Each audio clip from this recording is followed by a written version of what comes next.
how to recover deleted Instagram highlights in 2026. So guys, it's really easy. Let's get started. First, open Instagram.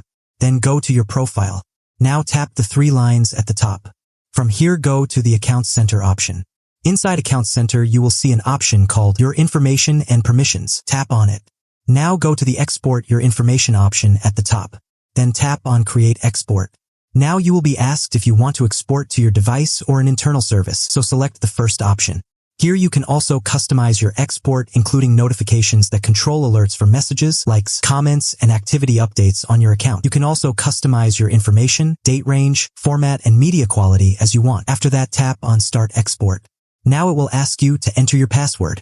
Then continue. After that, you will see a pop-up message telling you to wait. When your information is ready, you will get it on this page. But if your deleted highlights do not appear in your case, then deleted Instagram highlights can only be restored if archive is on. Otherwise, recovery is not possible. Still got any problem? Share in comments. Thanks for watching.